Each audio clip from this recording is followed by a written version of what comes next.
मां के आशीर्वाद के बिना संसार का कोई भी कार्य सफलतापूर्वक संपन्न नहीं किया जा सकता। आपकी प्रार्थना की शक्ति ने ही हमारी विजय को संभव बनाया है मां। आपको कोटि कोटि प्रणाम।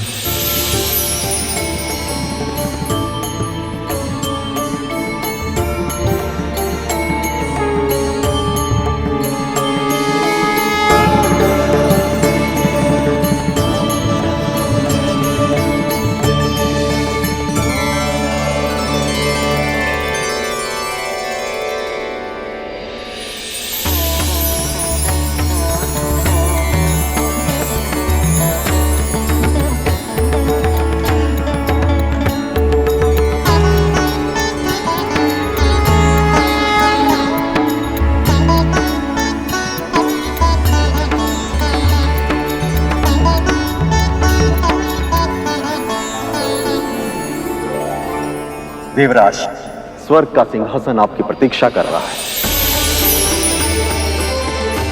राजकार्य का भार संभालकर संसार को सूचित कीजिए कि असुरों का अत्याचार अब समाप्त हो गया।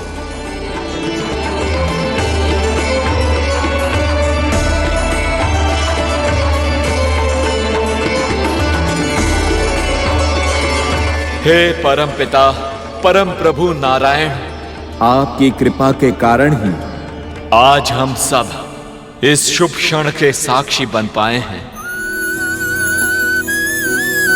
मैं देवराज इंद्र सभी देवताओं की ओर से आपको वचन देता हूं कि हम अपनी शक्ति का उपयोग सदा सर्वदा धर्म की रक्षा करने के लिए ही करेंगे।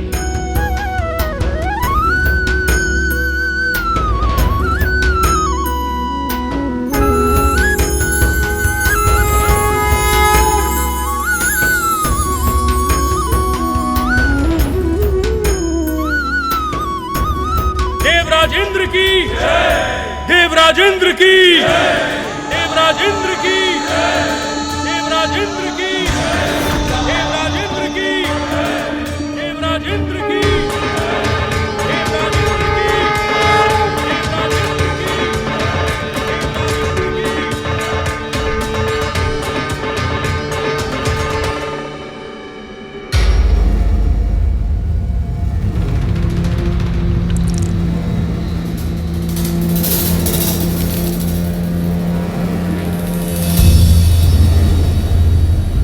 बलि,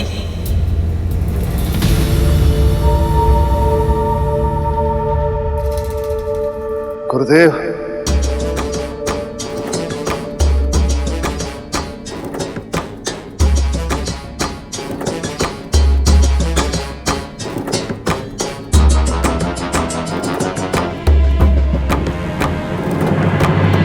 मैं तो आपसे क्षमा मांगने के योग्य भी नहीं रहा गुरुदेव।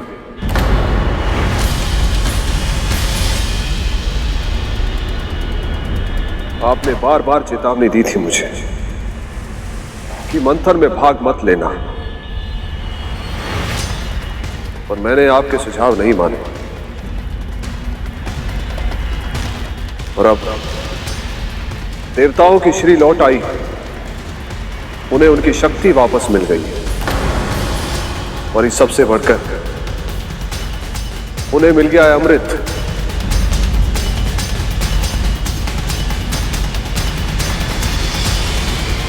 मां, मैं आपका स्वप्न पूरा नहीं कर पाया। स्वर्ग का राज सिंहासन भी गंवा दिया मैंने, और इस सब में देवताओं के छल बल से अधिक योगदान मेरी मूर्खता का है। पुत्र,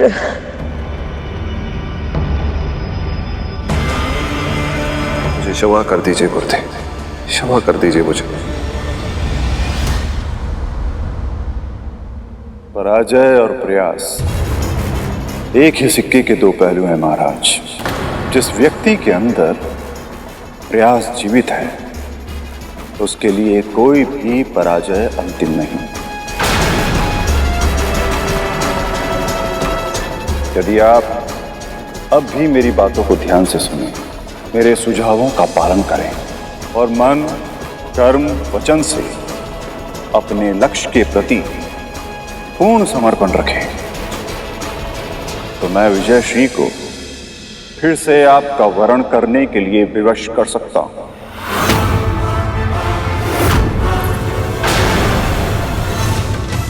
और जो कुछ भी आपने खोया है, वो सब कुछ और उसके अतिरिक्त बहुत कुछ आप प्राप्त कर सकते हैं।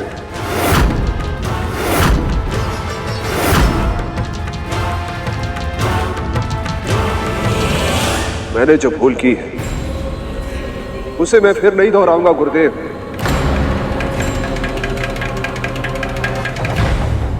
आपके हर सुझाव का आदेश की तरह पालन करूंगा। आपके दिखाए मार्ग पर चलूंगा मैं।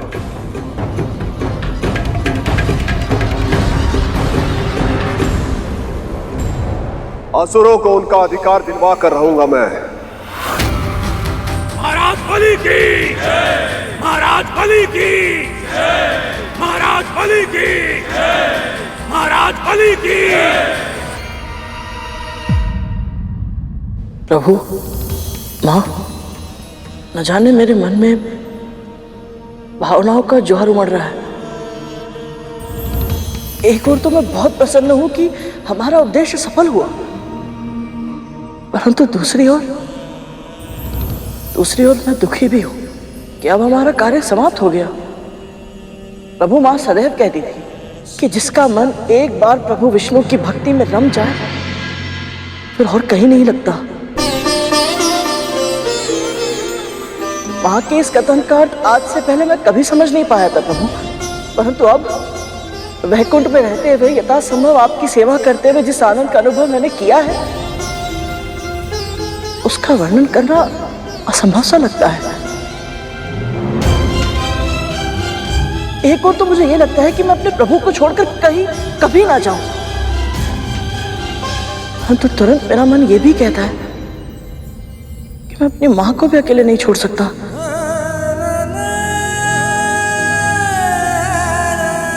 और विशेष रूप से तब जब बड़ी मां के कारण प्रतिदिन प्रतिक्षण वो यातना और अपमान का जीवन जीने के लिए विवश है। भावनाओं का ज्वार केवल तुम्हारी नहीं, मेरे मन में भी उठ रहा है गुरु। जानती हूं तुम्हें अपनी मां के पास जाना आवश्यक है, किंतु तुम्हें यहां से भेजने का मेरा तनिक भी मन नहीं है।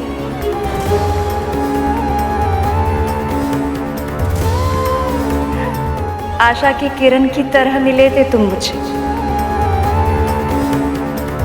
जब मैं स्वामी के प्रतीक्षा में व्याकुल थी।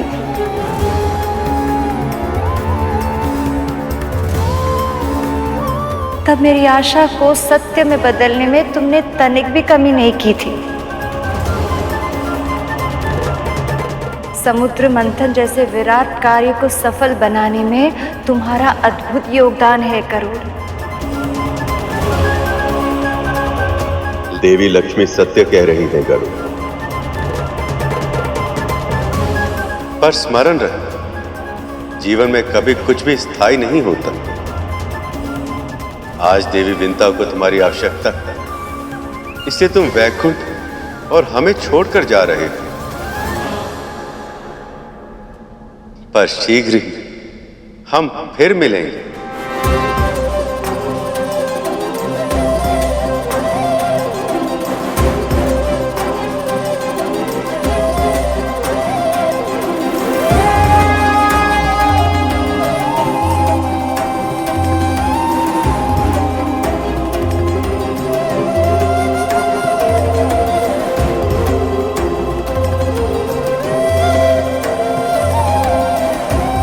मां को मेरा प्रणाम कहना।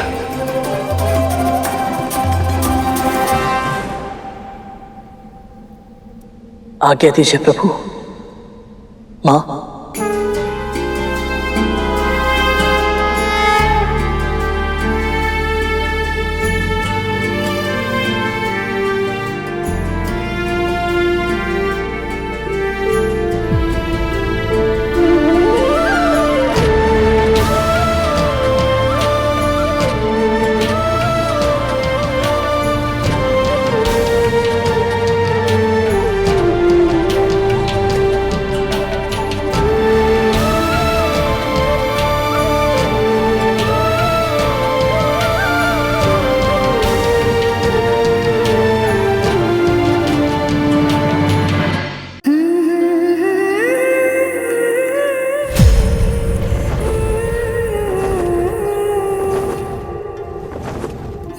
गरुड़,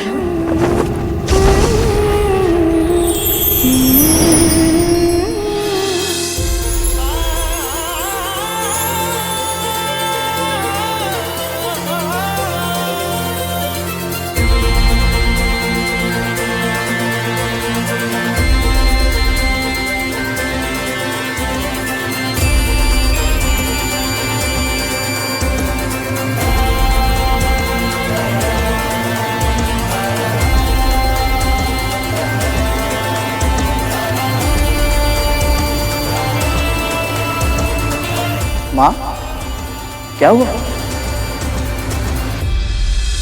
अभी कुछ ही समय पहले तुझसे मिलकर आ रही हूँ, फिर भी ऐसा लग रहा है जाने कब से नहीं देखा तुझे।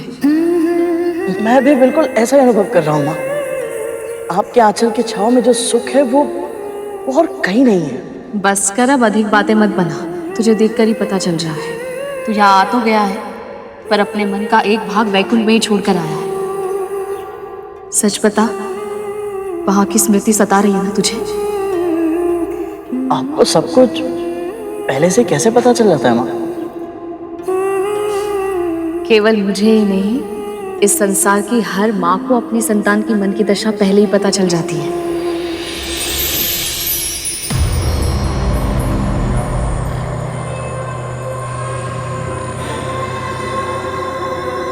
आ गया तू?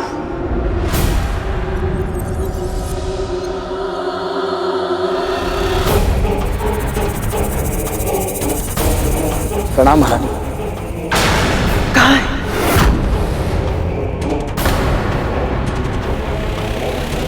तू रिक्त हाथों से क्यों आया है? मेरे भाग का अमृत क्यों नहीं लाया तू?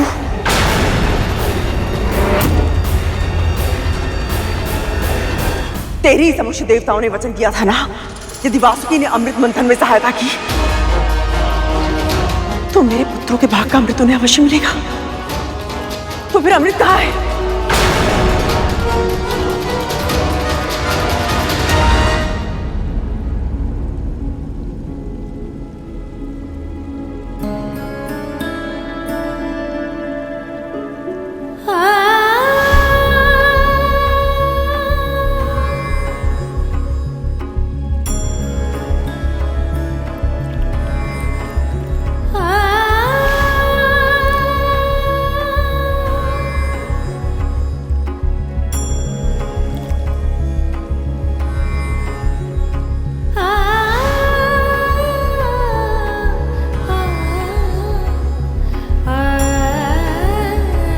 आप कमल का फूल खिला रही और आपके मुख पर मुरझाए हुए फूलों से उदासी, ऐसा क्यों देवी? पुत्र के मुख पर दुखों की छाया देखकर मां प्रसन्न कैसे रह सकती है? आप गरुड़ के लिए चिंतित हैं ना देवी? प्रभु, आपने अपने हृदय में स्थान देकर मुझे सब कुछ दिया है, पर यदि मैं आपसे कोई उपहार मांगू तो? आपको प्रसन्न करने के लिए मुझे जो भी करना हो मैं वो अवश्य करूंगा देवी।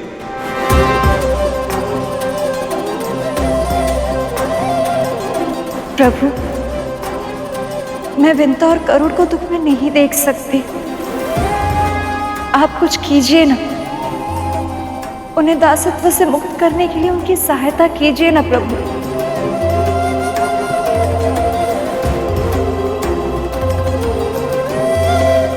प्रभु,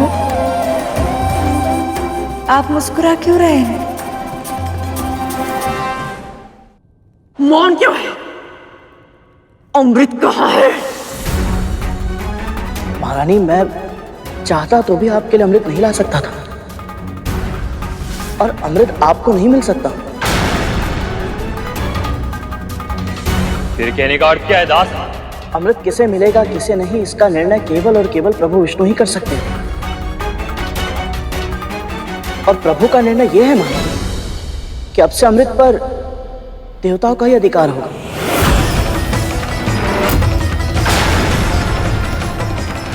यहां तक कि असुरों को भी अमृत नहीं मिला है। कैसे संभव है? जब वासुकी को लेके जाना था तब देवताओं और असुरों दोनों ने सहमति दी थी कि मेरे पुत्रों में भी अमृत बांटा जाएगा। परंतु जो वस्तु उनकी थी ही नहीं, उसके लिए सहमति देने का अधिकार भी नहीं था उनके पास। उन्होंने आपको ऐसा वचन दिया था जो वो कभी पूरा नहीं कर सकते थे। यह निर्णय केवल और केवल श्री नारायण का ही है।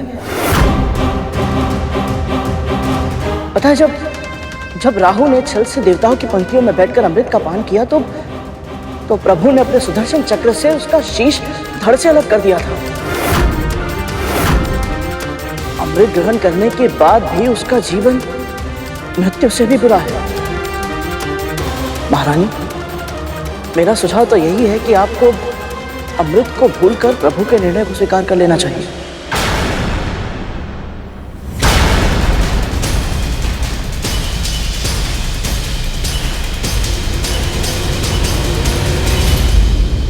ये तो होना ही है देवी, पर गरुड़ के जीवन का उद्देश्य केवल दास्ता से मुक्ति पाना नहीं, उसके लिए एक बहुत बड़ा लक्ष्य निर्धारित किया है मैंने। कैसा लक्ष्य प्रभु? इंद्र से सहस्त्र गुना अधिक बलवान होने का वरदान गरुड़ को एक विशेष कारण से मिला, क्योंकि आने वाले समय में उसे मेरा वाहन बनना, क्योंकि आने वाले समय में उसे मेरा वाहन बनना, क्योंकि आने वाले समय में उसे मेरा वाहन बनना, क्योंकि आने वाले समय में उसे मेरा वाहन बनना। सत्य प्रभु, इससे उत्तम और क्या हो सकता है? गरुड़ तन से बलवान, मन से सात्विक, वो साहसी है, धैर्यशील है और अपने दायित्वों को वो अच्छे से निभाना जानता है। पर उसका सबसे विशेष गुण उसके संस्कार हैं देवी। अमृत का कलश उसके हाथों में था, किंतु तब एक बूंद पीने तक का विचार उसके मन में नहीं आया।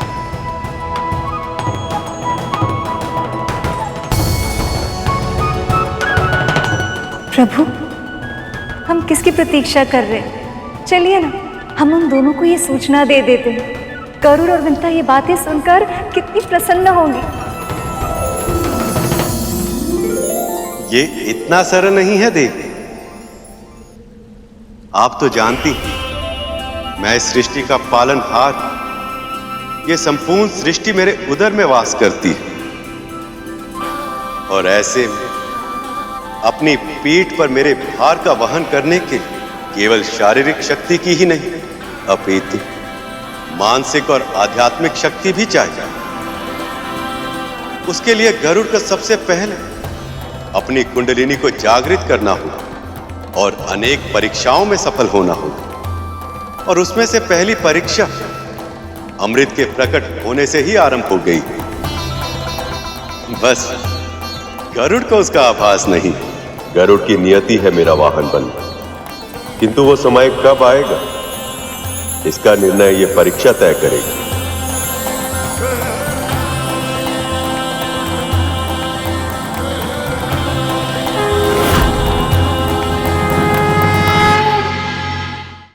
वचन में दी गई वस्तु पर हमारा अधिकार है गरुड़, और दास होने के नाते हमारा अधिकार, हमारे भाग का अमृत तुझे प्रभु से मांगना चाहिए था। शेषनाग वासुकी, जब अपने ही पुत्रों ने अमृत ना मांगा हो तो इस पराये से क्या आस रखूं मैं? आप ऐसे क्यों बोल रही हैं दीदी? यदि नारायण ने अमृत देवताओं को देने का निर्णय किया है तो उसके पीछे कोई ठोस कारण अवश्य होंगे। हमारे लिए तो उनका आशीर्वाद ही पर्याप्त है। दूसरों की दया दृष्टि से कुछ भी मिल जाए उससे संतुष्ट हो जाना दासों के लिए उचित होता होगा दासी माँ, हमारे लिए नहीं। हमारी माँ ने हमें ऐसे संस्कार नहीं दिए। कोई हमारा अधिकार छीन ले और हम चुपचाप अत्याचार सहन कर लें। अमृत पर हमारा अधिकार है मां, और वो अधिकार हम लेकर रहेंगे। हाँ मां, जिस वस्तु का वचन दिया जा चुका उसे प्राप्त करना हर शूरवीर का धर्म होता है। जब अधिकार मां के ना मिले तो छीनना आवश्यक हो जाता है मां। परंतु अमृत देवताओं की सुरक्षा में है और उनसे युद्ध करना उचित नहीं होगा महारानी।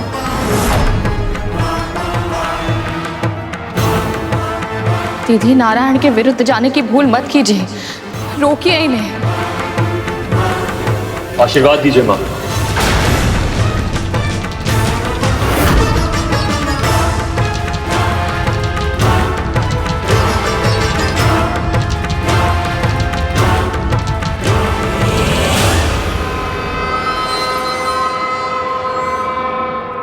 खड्गेन आक्रम्य भुजिता वीर भोग्य वसुंधरा।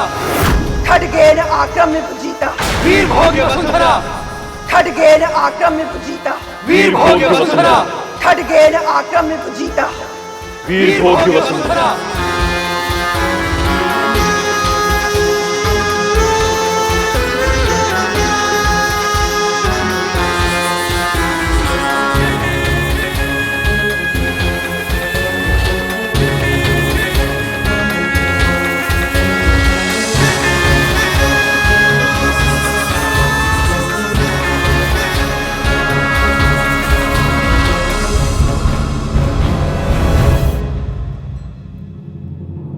अब क्या होगा मां?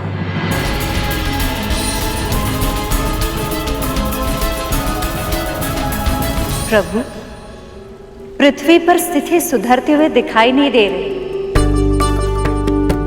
कद्रू ने ना तो विवाह में कुछ सीखा और ना ही व्यक्तिगत अनुभव से। ये जानने के बाद भी कि राहु के साथ क्या हुआ, उसने अपने पुत्रों को अमृत छीनने के लिए भेज दिया। कद्रू को यदि उचित अनुचित का भेद ज्ञात होता तो विंता को इतने समय तक उसके पास दासी बनकर नहीं रहना पड़ता। कहते हैं ना देवी, विनाश काले विपरीत बुद्धि।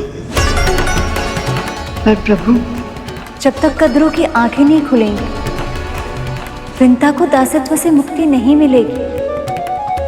गुरु दत्तात्रेय ने कहा था, विंता की मुक्ति अमृत से जुड़ी हुई है। पर कैसे प्रभु? विधि के विधान का केवल अनुमान लगाकर उसे समझा नहीं जा सकता देवी। उसके अर्थ और उद्देश्य को तभी समझा जा सकता है जब जो होना वो हो गया। प्रभु, मैं इतनी प्रतीक्षा नहीं कर सकती, कुछ तो संकेत दीजिए। विधि अपना रूप आकार लेना आरंभ कर चुकी है। इसके परम चरण में मेरी सहायता है। बद्रिका आश्रम में तपस्या कर रहे मेरे अंशावतार नर और नारायण करें।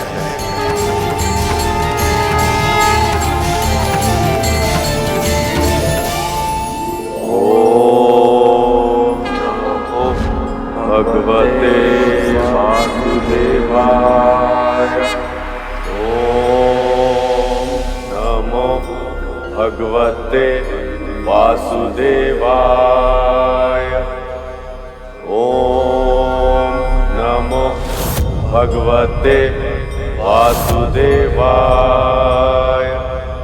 ओम नमो भगवते वासुदेवाय। ओम नमो भगवते वासुदेवाय। ओम नमो भगवते वासुदेवाय।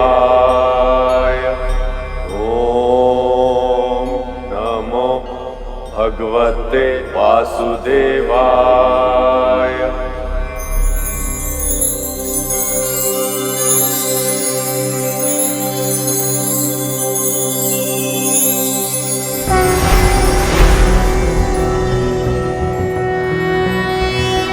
नमस्ते ब्रह्मरूपाय विष्णुरूपाय ते नमः। नमस्ते रुद्ररूपाय करिरूपाय ते नमः विश्वरूप स्वरूपाय नमस्ते ब्रह्मचारिणे भक्तप्रियाय देवाय नमस्तुभ्यं विनायक ओम नमः।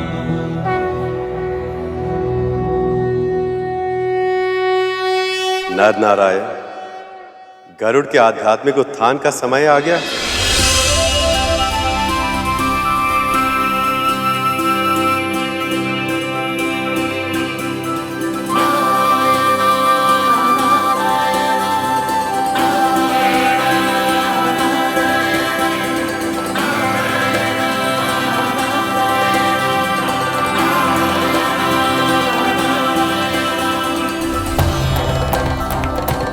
हम समझ गए प्रभु, आप जैसा चाहते हैं वैसा ही होगा।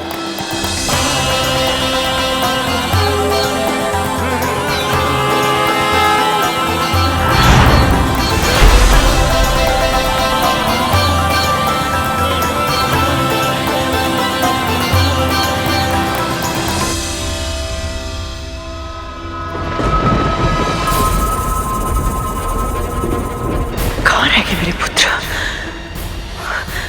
अभी तक आए क्यों नहीं?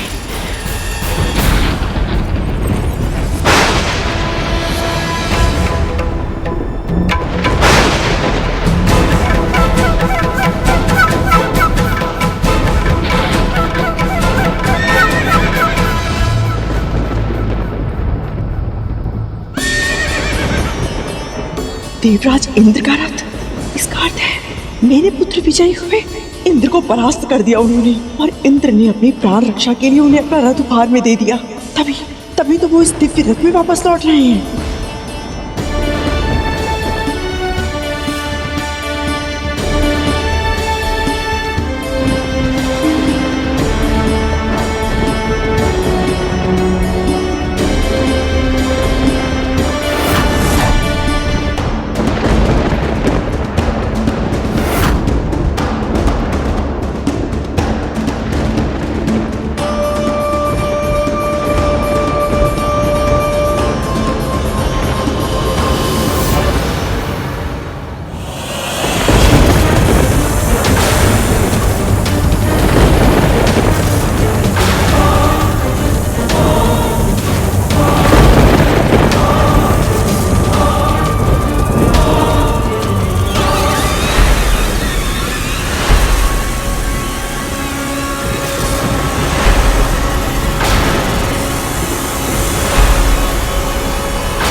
जिनका भाई अपने तन पर लगने वाले कोटि कोटि घावों के बारे में तनिक भी चिंता किए बिना समुद्र मंथन में स्वयं को घिसता रहा, कष्ट सहता रहा, तुम देवताओं के लिए अमृत प्राप्त करने का साधन बन गया।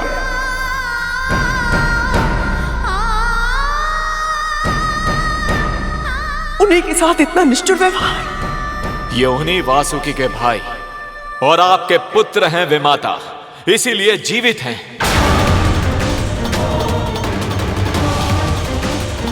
अन्यथा अमृत छीनने के दुस्साहस में मृत्यु दंड मिला होता इन्हें।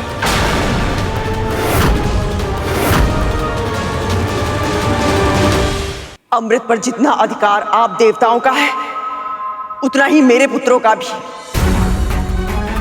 ये भी महर्षि कश्यप की ही संतानें हैं। अवश्य है, पर यदि अमृत पर उनका अधिकार होता तो परम प्रभु विष्णु स्वयं उन्हें अमृत दे दिए होते। पर अब आपको सत्य स्वीकार करना ही होगा, और सत्य यह है कि आपके पुत्र अमृत के योग्य है ही नहीं। क्यों? क्या कमी है मेरे पुत्रों में? कमी? विमाता, जब स्नेह अधिक बढ़ जाए तो पांव में बेड़ी और आंखों पर पट्टी बन जाती है, और आपके साथ भी ऐसा ही हुआ है। माना मेरे नाग भाइयों ने अमृत के लालच में आकर देवराज पर आक्रमण करने की भूल की है, किंतु इन्हें बड़ी मां से इस प्रकार से बात नहीं करनी चाहिए।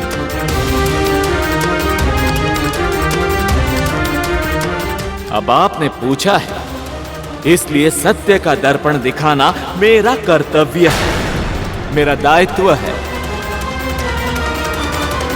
तो सुनिए, सबसे पहली कमी तो यही है कि इन्होंने अपनी मां के साथ उनके हर अधर्म में उनका अर्थात आपका साथ दिया है।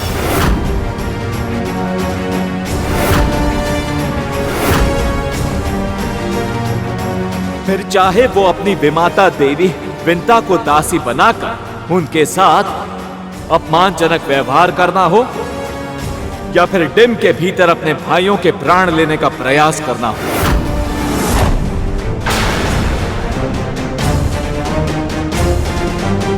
और केवल यही नहीं विमाता, इनमें दया और परोपकार की भावनाएं भी नहीं। स्वभाव से ही विषैले हैं ये।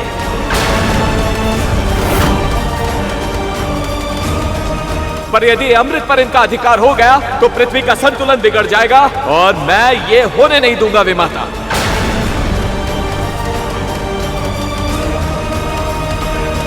पर देवराज, तुम ये बात इन्हें प्रेम से भी तो समझा सकते थे ना। तुम भी तो इनके भाई हो ना। हाँ देवराज, माँ सही कह रही है। इनके साथ इतने निष्ठुर व्यवहार की आवश्यकता नहीं थी। विमाता विंता, गरुड़, आप दोनों भूल रहे हैं कि पहला आक्रमण इन्होंने किया था।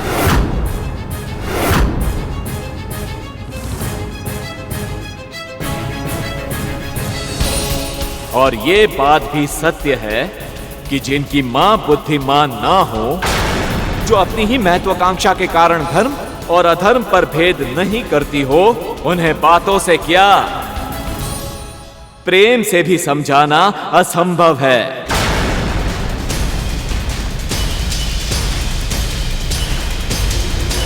नियम के अनुसार मृत्यु दंड मिलना चाहिए इन्हें, पर मैंने इनके प्राण दान में दिए हैं।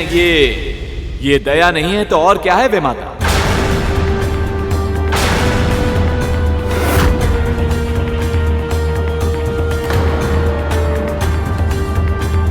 अब इस क्षण के बाद किसी ने कभी भी अमृत पर कुदृष्टि डाली तो उसकी मृत्यु निश्चित है।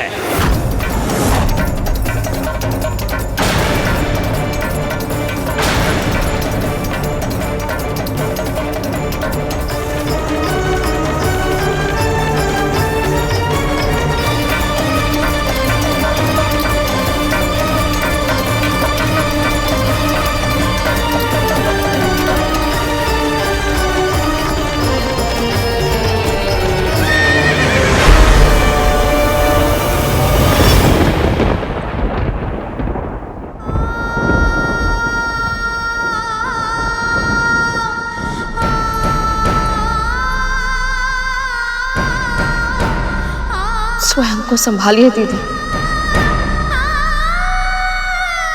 कुछ नहीं होगा इन्हें, स्वस्थ हो जाएंगे ये।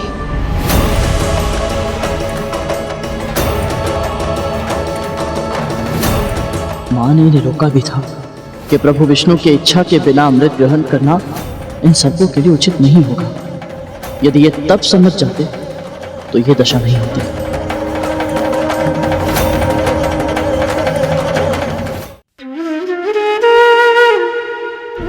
बहुत पीड़ा पहुंची है बड़ी मां को। देवराज को इनके पुत्रों के विषय में ऐसे कटु वचन नहीं कहने चाहिए थे।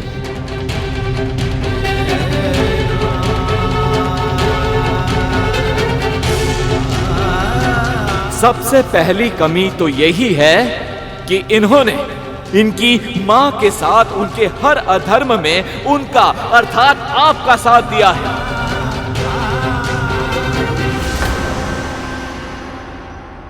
ये उन्हीं वासुकी के भाई और आपके पुत्र हैं विमाता कद्रु, इसीलिए जीवित हैं, अन्यथा अमृत छीनने के दुस्साहस में मृत्यु दंड मिला होता इन्हें।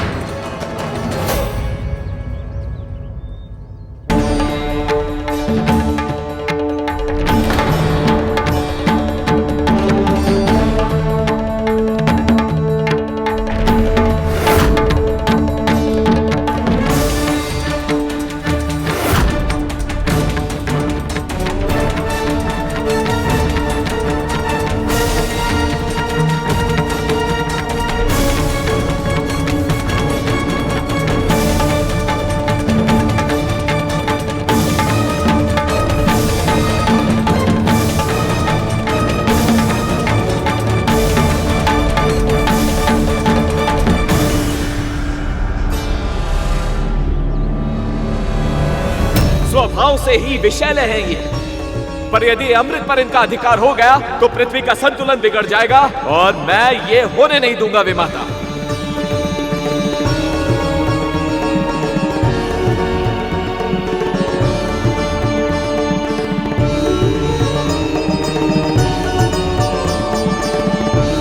विमाता, जब स्नेह अधिक बढ़ जाए तो पांव में बेड़ी और आंखों पर पट्टी बन जाती है, और आपके साथ भी ऐसा ही हुआ है।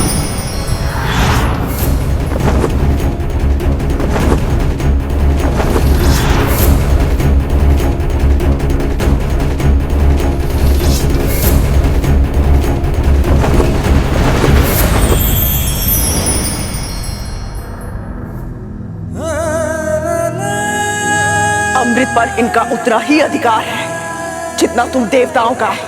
ये भी महर्षि कश्यप की ही संतानें हैं।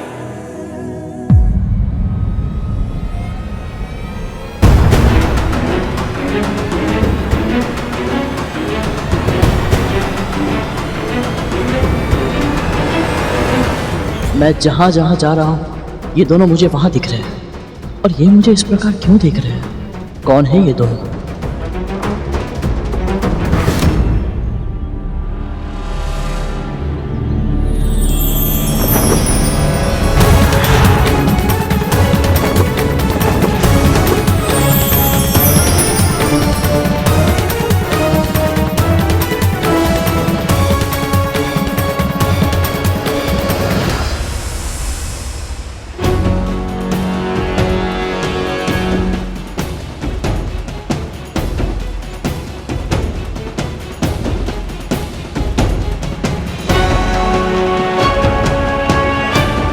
ये अवश्य ही कोई देव आत्मा होगी। ये मुझे हर जगह दिख रहे हैं और इनके दर्शन से मन में शांति का अनुभव हो रहा है।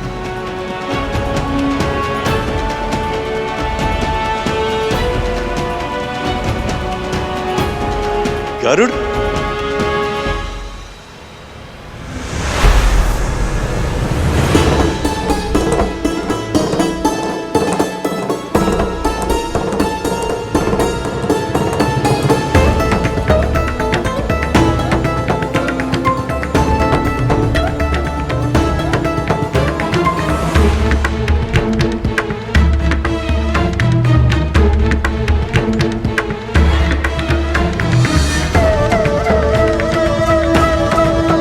आप दोनों कौन हैं?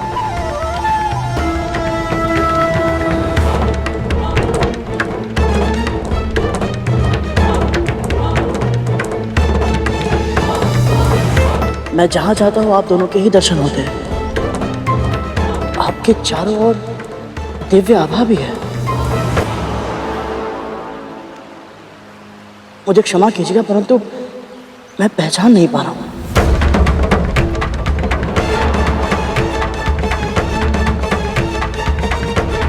मैं नर हूं और ये है नारायण।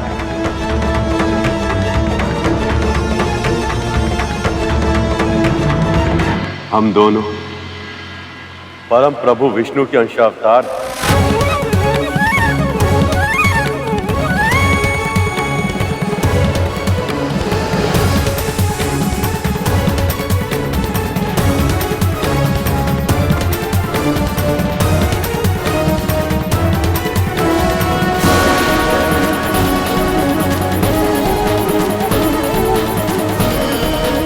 तुम्हारी कुंडलिनी जागृत करने हेतु नर नारायण से शिक्षा आवश्यक है, किंतु देखना ये कि क्या तुम इनके दिए ज्ञान को ग्रहण कर पाओगे। मैंने जो तुम्हारे लिए लक्ष्य सोचा है, क्या तुम उसके योग्य बन पाओगे।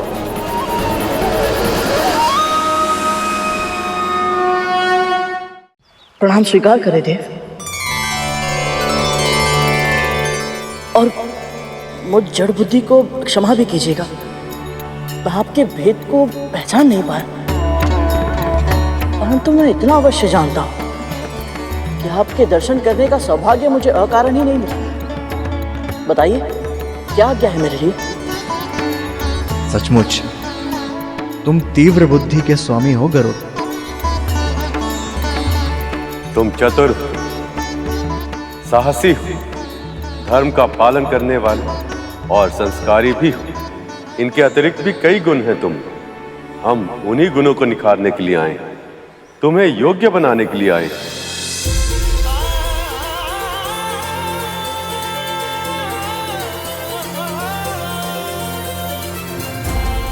योग्य बनाने अर्थात? हाँ, तुम जिनकी कल्पना तक नहीं कर सकते ऐसे महत्वपूर्ण कार्य करना, विशेष उपलब्धियां प्राप्त करना, यह तुम्हारी नियति है गरुड़। परंतु नियति तभी प्राप्त की जा सकती है जब तुम उसके योग्य बनो।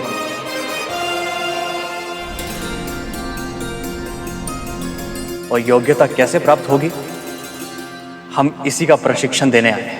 ऐसा कौन सा कार्य करना है मुझे जिसके प्रशिक्षण के लिए श्री विष्णु के अंश अवतारों को स्वयं आना पड़ा? सही समय आने पर तुम्हें इसका कारण और उद्देश्य दोनों पता लग जाएंगे।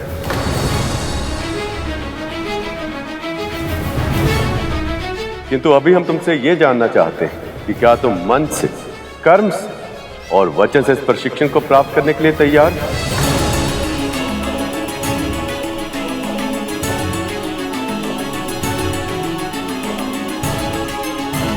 मैं आपके हर शब्द को आदेश मानकर स्वीकार करूंगा गुरुदेव।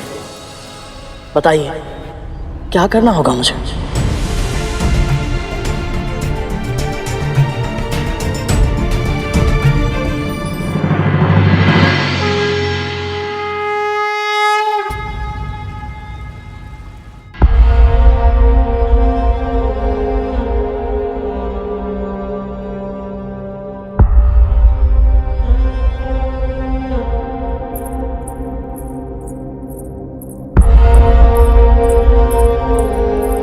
दीदी ले।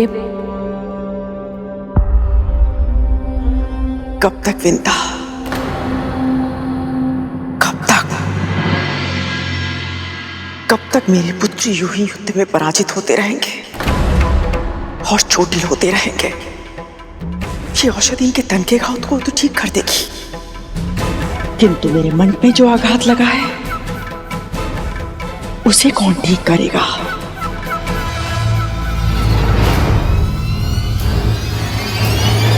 मैं भीतर से रक्त रंजित हो गई हूं, उसकी पीड़ा कैसे ठीक होगी? कैसे विंता, कैसे? दीदी जो नहीं मिला है उसके बारे में सोचकर स्वयं को दुखी क्यों कर रही है? जो मिला है उस सौभाग्य का ध्यान कीजिए। स्वयं माँ लक्ष्मी और प्रभु विष्णु ने आपको आशीर्वाद।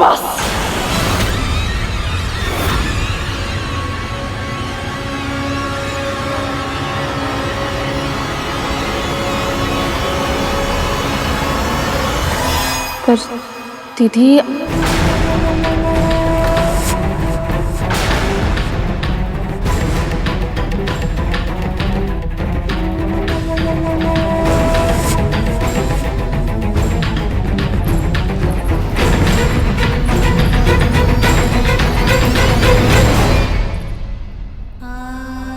ये नागपुत्र इतने कष्ट में है, दीदी क्रोध में है और गरुड़ भी दुखी होकर न जाने कहां चला गया है।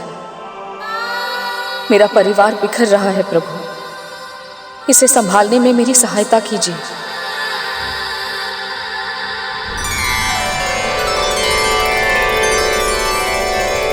ओम आदित्याय विद्महे सहस्रकिरण्य धीमहि तन्नो सूर्य प्रचोदयात्। ओम।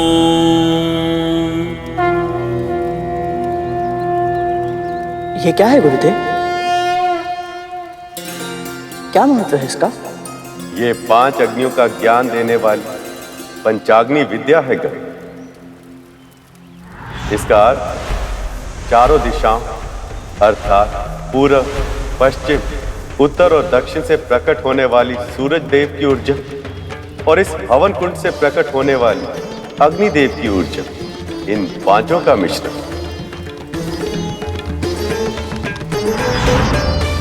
इससे साधक के अंतर्निहित शक्ति के प्रकटीकरण की प्रक्रिया आरंभ होती है।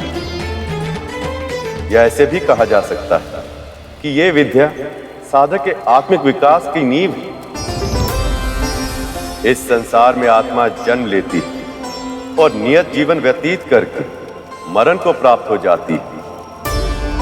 ऐसा चक्र सदैव चलता रहता है, निरंतर।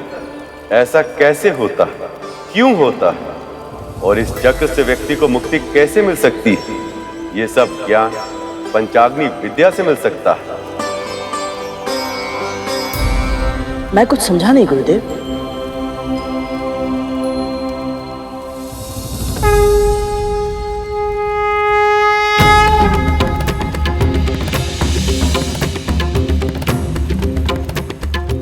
हम सब में एक दिव्य महाशक्ति छुपी होती है जिसका नाम कुंडलिनी। सामान्य रूप से यह महाशक्ति हमारे तन में सुप्त अवस्था में विद्यमान होती है, पर यदि इसे जगाया जाए तो 7 चक्रों से होते हुए ऊपर की ओर मस्तिष्क तक जाती है और सभी चक्रों को जागृत कर देती है।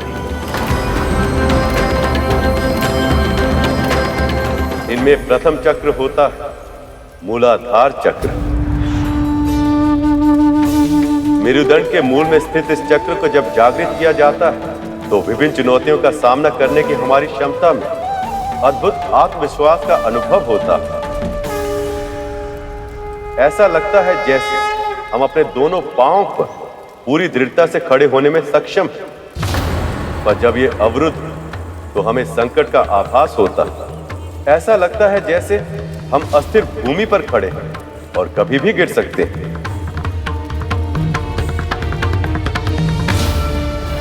दूसरा चक्र स्वाधिष्ठान चक्र। ये उदर के निचले हिस्से यानी नाभि के तनिक नीचे स्थित होता है। ये साधक के आत्मिक विकास के दूसरे चरण का प्रतीक है। हम अपनी और अन्य व्यक्तियों की भावनाओं के साथ कैसे जुड़ते हैं, इसे समझने में ये चक्र हमारी सहायता करता है। तीसरा चक्र मणिपुर चक्र।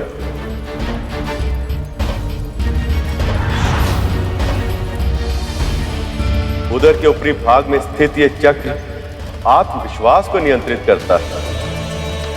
जब साधक की कुंडलिनी मणिपुर चक्र तक पहुंच जाती है तो उसे स्पष्टता, आनंद, ज्ञान, बुद्धि, विवेक और सही निर्णय लेने की योग्यता अपने आप प्राप्त हो जाती है। चौथा चक्र अनाहत चक्र।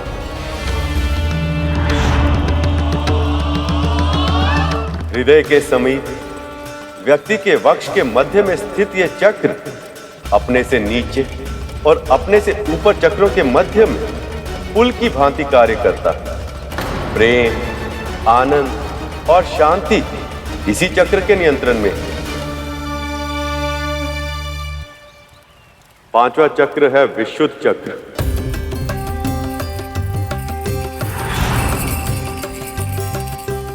कंठ के पीछे स्थित यह चक्र संवाद, अभिव्यक्ति और सत्य को नियंत्रित करता है।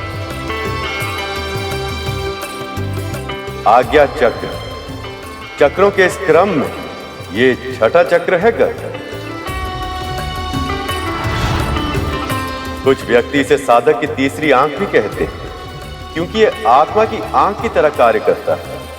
इसके सिद्ध हो जाने पर साधक को अंतर्ध्वनि सुनाई पड़ने लगती है और अंतर ज्योति दिखाई देने लगती है। और फिर सबसे ऊपर होता है सहस्त्रार चक्र या चक्रों का मुकुट। यह सर्वोच्च चक्र होता है गरुड़। मस्तिष्क के ऊपरी भाग में स्थित यह चक्र एक सहस्त्र पंखुड़ियों वाले कमल के समान होता है। यदि साधक इसे सिद्ध कर ले तो उसकी कुंडलिनी शक्ति पूर्णता पा जाती है। तब साधक आत्म अनुभूति और ईश्वर की अनुभूति करने में सक्षम हो जाता है। तब उसका मन पूरी तरह से निश्चल हो जाता है और उसकी आत्मा ब्रह्मांड की चेतना से जुड़ जाती है। ये शक्ति तो बहुत ही अद्भुत है गुरुदेव। क्या मैं कुंडलिनी शक्ति को जागृत करने की प्रक्रिया इस क्षण आरंभ कर सकता हूं?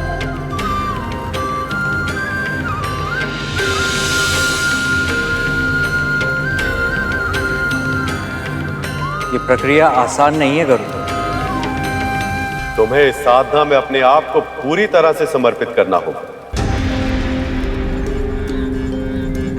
मैं वचन देता हूं गुरुदेव, मैं आपके सभी निर्देशों का पूरी तरह से पालन करूंगा।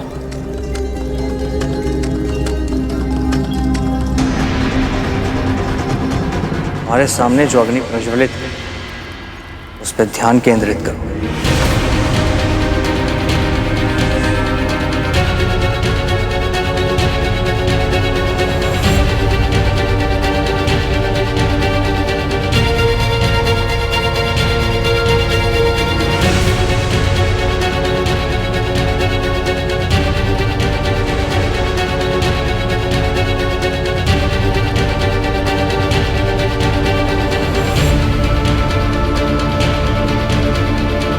यह अभ्यास तुम्हारी कुंडलिनी शक्ति को जागृत करने हेतु आवश्यक है। कोई भी विद्या ग्रहण करने के लिए मन तथा मस्तिष्क को एकाग्रित करना आवश्यक है।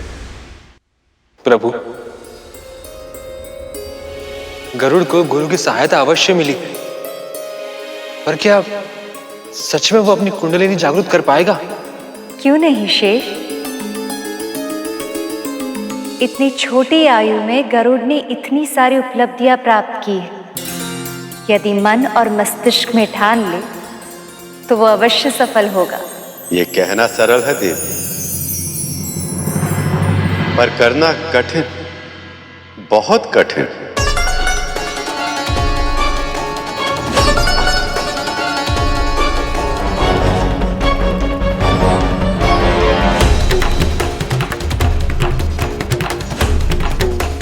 मुझे इस अग्नि को और कितनी देर तक देखना होगा? गरुड़ का मन तो बहुत ही चंचल है, इतनी शीघ्र भटक गया। इतने शीघ्र ही धैर्य को खो दोगे तो साधना कैसे करोगे गरुड़? यदि तुम अपनी कुंडलिनी शक्ति को जागृत करना चाहते हो तो योग, प्राणायाम और विश्राम के नियमों का कड़ा पालन करना होगा और ध्यान सदैव अपने लक्ष्य पर केंद्रित रखना होगा। इस प्रक्रिया में तुम जितने विचलित होगे उतना ही अधिक समय लगेगा।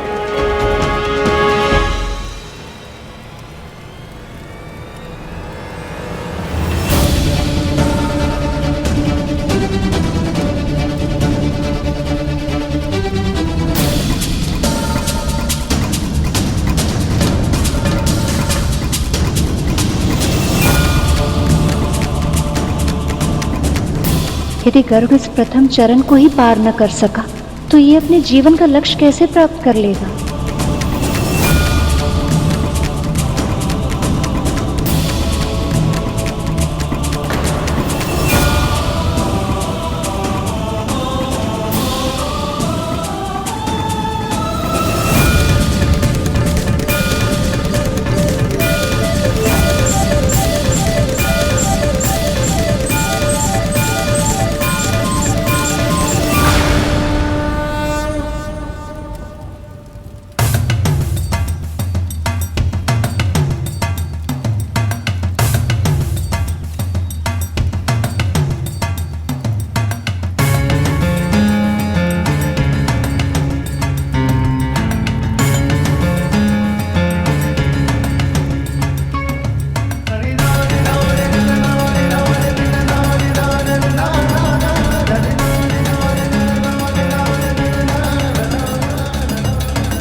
गरुड़, गरुड़,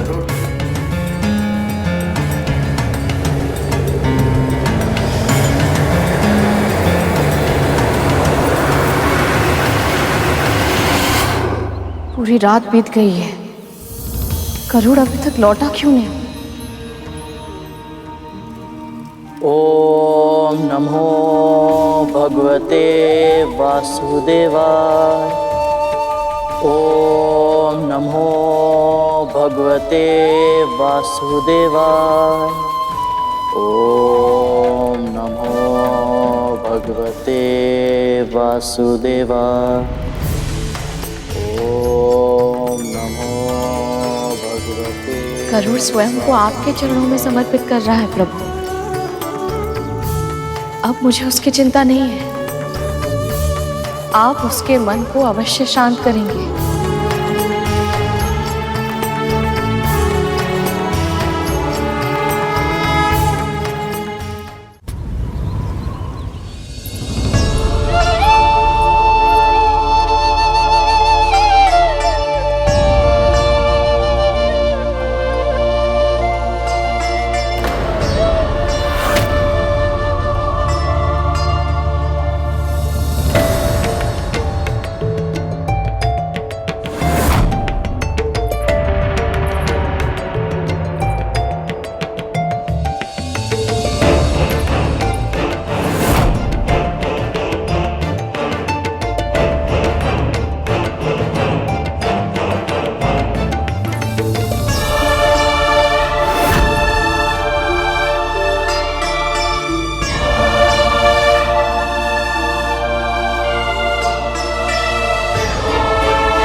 ना मुझे आपके उपचार की आवश्यकता है और ना ही आपकी दया की।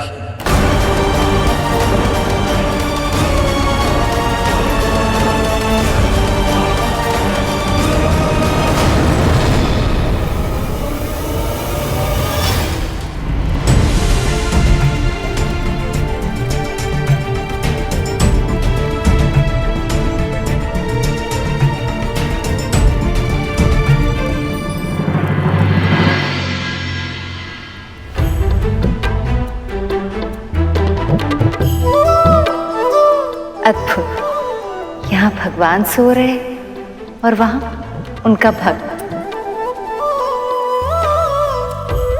योग निद्रा का भी अपना ही महत्व है देव।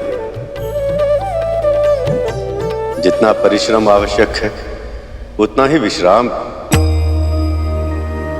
परंतु प्रभु, पर मैं ये नहीं समझ पा रहा हूं प्रभु कि केवल गरुड़ ही नहीं, ध्यान की अवस्था में जाना लगभग सभी के लिए इतना कठिन क्यों होता है? कभी मस्तिष्क भटक जाता है तो कभी मन, और जब दोनों नियंत्रण में आ जाते हैं तो नींद आ जाती है। ऐसा क्यों होता है प्रभु? क्योंकि शेष, जब तन स्थिर होता तब मन विचरण करने लगता, और जब तन और मन दोनों स्थिर होते तो अवचेतन मन गतिशील हो जाता। शेष, यह अवचेतन मन तभी सक्रिय होता है जब हम स्वप्न देखते हैं। इसलिए आरंभ में सभी को नींद आती है, पर इस नींद में जब कोई स्वप्न आता है तो जब तक वह स्वप्न साकार नहीं हो जाता, नींद नहीं आती।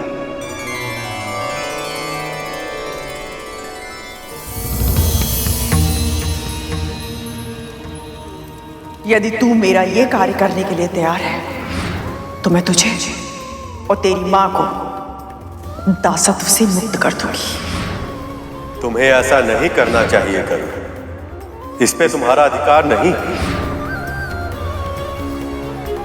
मेरा पुत्र और मैं, हम दोनों मुक्त हो गए, दासत्व से मुक्त हो गए हम दोनों।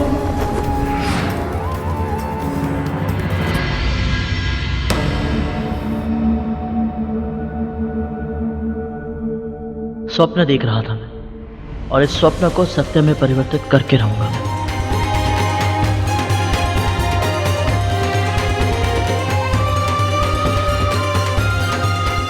यदि मैंने नर नारायण द्वारा दी गई शिक्षा को योग्यता से प्राप्त कर ली तो उनके कहे अनुसार मैं भविष्य में कई उपलब्धियां प्राप्त करूंगा, और उनमें से मेरी प्राथमिकता होगी मां को दासता से मुक्ति दिलाना। अब मुझे और भी कठिन साधना करनी होगी।